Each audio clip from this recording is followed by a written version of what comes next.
alisha kunikosea sana. Ikanipelekea hata mwezi mzima na kiwaza alinikosea. Karina alishaikuwa na mahusiano mimi zamani. Naam, bwana huyu ni Bob Junior akiwa anamzungumzia marehemu Karina kwamba kulikuwa kuna tofauti kati yao.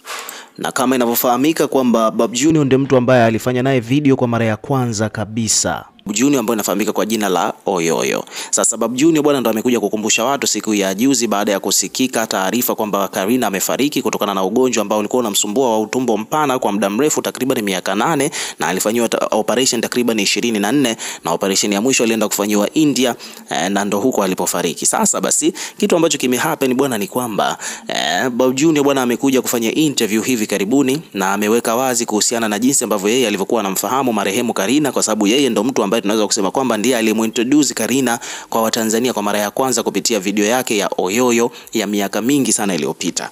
Sasa basi siri ambayo labda watu wengi sana walikuwa wajui ni kwamba kulikuwa na mahusiano kati ya Karina na Bob Junior. Bob Junior aliyewahi hapa, kuna page imekuja kuripoti baada ya Bob Junior kufanya interview East Africa Television.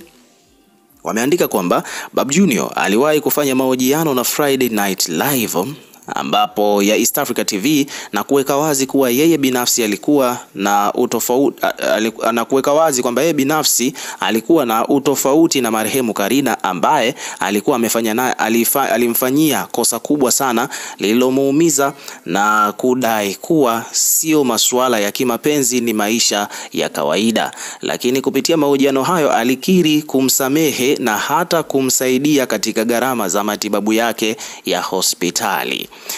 Ni miaka 2 imepita tangu Bob Junior alipoweka wazi story hii, japo aligoma kuweka wazi kipi hasa kilichotokea mpaka kutoelewana kwao kati yake yeye na Karina ambaye sasa hivi ni marehemu, na kuto kuzungumza kwa kipindi cha miaka 6 kabla ya Karina kuanza kuugua maradhi ya utumbo. Umeona bwana, unaambiwa kwamba kumbe Bob Junior alikuwa na ugomvi na Karina, yani waligombana, kitu ambacho Bob Junior mwenyewe hakuamua kuweka wazi sababu ya yeye kugombana na Karina ni nini, lakini mwenyewe Bob Junior anadai kwamba kuna kitu ambacho Karina alikifanya kilimkera sana Bob Junior, na hawakuongea takriban miaka 6 baada ya kufanya ile kazi ya Oyoyo, na mpaka Karina alivyokuja kupata matatizo ya kuugua tumbo, Bob Junior ikabidi asahau hayo yote na kuamua kumsupport, kumchangia fedha kwa ajili ya matibabu. Umeona bwana, hiki ni kipindi ambacho Bob Junior alikifanya miaka kadhaa.